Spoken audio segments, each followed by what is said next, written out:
दाता भला करे राम शरणम के संस्थापक स्वामी सत्यानंद जी महाराज का जीवन मैं आप जी के साथ पहले साझा कर चुका हूँ। स्वामी जी महाराज के ऊपर मेरी कुछ ऑडियोज है, वो आपको मेरे चैनल पे मिल जाएंगी।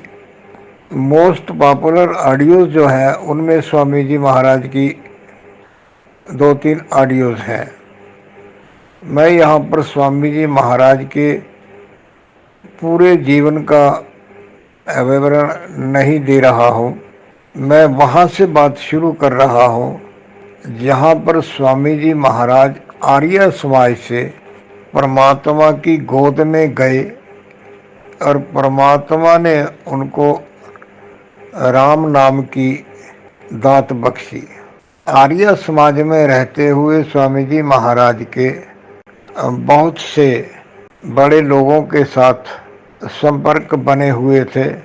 जब स्वामी जी महाराज जैन समाज में थे तब वो सोचा करते थे कि मेरे को कुछ ऐसा परमात्मा के धुर दरबार से प्राप्त हो जो मैं सबको एक समान दे सकूं।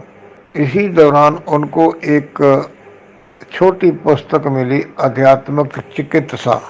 उसका अध्ययन करने के बाद स्वामी जी महाराज की लालसा और बढ़ गई और आर्य समाज के सम्मेलन में जब स्वामी जी मलेरकोटला में गए तब उनको जैन समाज से आर्य समाज में आध्यात्मिक उन्नति का जो है सफलता पाने का विचार अच्छा लगा। इसी तरह वो साधना करते रहे और अपने साथियों से विचार करते रहे कि मुझे कोई एकांत और शांत स्थान चाहिए जहाँ मैं रहकर कुछ समय आध्यात्मिक उन्नति के लिए तब साधना कर सकूं। तो अमृतसर के सोंधी परिवार का व्यापारिक नाता था अंग्रेज़ों के साथ। तो एक अंग्रेज ऑफिसर नारवुड नाम उसका था और उसी के नाम से डलहौजी में उसने कोठी बनवाई थी जहाँ पर आजकल परम धाम नाम से आश्रम है और साधना सत्संग लगते हैं। तो उस अंग्रेज ऑफिसर ने कहा कि मुझे वापस जाना है, मेरी ट्रांसफ़र वापस हो गई है तो मुझे वो कोठी बेचनी है। तो वो सोंधी परिवार को वो कोठी जच गई तो उन्होंने वो कोठी खरीद ली। और स्वामी जी महाराज से जब उनकी भेंट हुई तो उन्होंने कहा कि स्वामी जी, जैसी आप एकांत शांत तप साधना के लिए जगह चाहते हैं वो मिल गई है, आप वहाँ जाके तप साधना कर सकते हैं। वहाँ पर हमारा चौकीदार है, सेवादार है, वो आपके भोजन व्यवस्था की सब देखेगा। तो स्वामी जी महाराज वहाँ गए, तप साधना में लीन हुए। तो तप साधना करते लगभग 1 महीने का समय हुआ था। तो 1925 की गुरु पूर्णिमा के दिन सुबह अमृत वेला में स्वामी जी के कानों में आवाज़ पड़ी, राम राम राम, बड़ी मीठी ध्वनि थी। तो स्वामी जी ने आंखें खोल के इधर उधर देखा कि शायद कोई परमात्मा का प्यारा इधर से गुजर रहा होगा और परमात्मा का नाम ले रहा होगा। जिन लोगों ने वो परम धाम स्थान देखा है वहाँ से कोई आगे जाने का रास्ता नहीं है, बहुत नीचे रास्ता है जहाँ से परम धाम को अलग से जो रास्ता जाता है। वो नीचे वाला जो रास्ता है पहाड़ी वो आगे जाता है, लेकिन वहाँ से वहाँ तक आवाज़ नहीं पहुंच सकती। तो स्वामी जी फिर अपनी आंखें बंद करके अपने ध्यान में गए।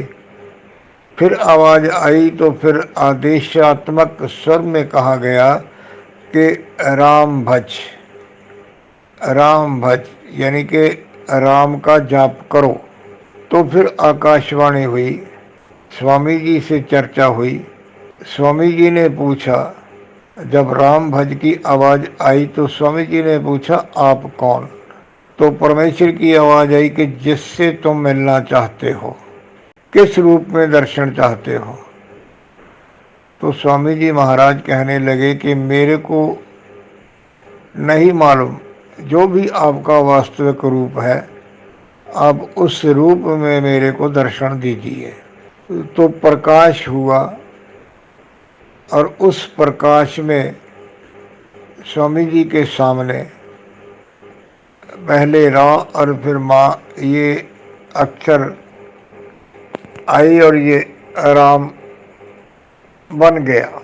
जैसा कि कहा जाता है कि परमात्मा का कोई रूप रंग रेख नहीं है, वो निराकार है लेकिन प्रकाश रूप है।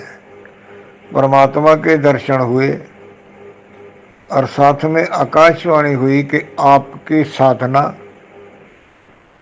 पूर्ण हुई, अब आप जगत कल्याण के लिए निकलिए और लोगों को सीधे रास्ता नाम देके उनका भला कीजिए, कल्याण कीजिए। और साथ में स्वामी जी महाराज को बहुत सारी परमेश्वर के दरबार से सिद्धियां मिली।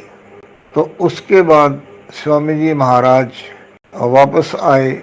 तो उन दिनों स्वामी जी का रहना लुधियाना में हुआ करता था। तो आर्य समाज के साथ उनके रिलेशन बिगड़े नहीं, बने रहे, पर स्वामी जी राम नाम का जाप करते रहे। यानी कि स्वामी जी महाराज को 1925 की व्यास पूजा वाले दिन राम नाम की प्राप्ति हुई। ये जो पहला प्रश्न है कब, डलहौजी के परम स्थान पर हुई। ये दूसरी बात है कहाँ पर हुई। और तीसरा जो मैंने कहा है कि कहाँ पर हुई, कैसे हुई। तो ध्यान अवस्था में परमेश्वर का प्रकाश रूप दिखा और उसमें ये स्वामी जी महाराज को आशीर्वाद रूप में जो है सिद्धियों के साथ आदेश भी हुआ कि अब आप जगत कल्याण के लिए कार्य कीजिए। ये जो मैंने राम शरणम गाथा के नाम से एक सीरीज शुरू करने का विचार किया है, मैं कोशिश कर रहा हूँ कि स्वामी जी महाराज और राम शरणम के बारे में ऐसी बातें जो अक्सर पुराने लोग जानते हैं और कहा करते हैं, और जो नए साधक हैं जिनको पूरी तरह नहीं मालूम है इस मिशन के बारे में, इस संस्थान के बारे में, उनके साथ मैं अपने विचारों की सांच जो है वो डालता रहूँगा। अमृतवाणी का भी मैं सार करने वाला हूँ जल्दी ही।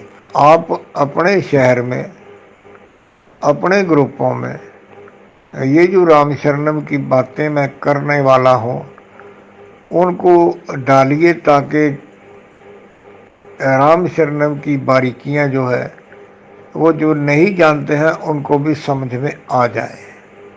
धन्यवाद। दाता भला करे।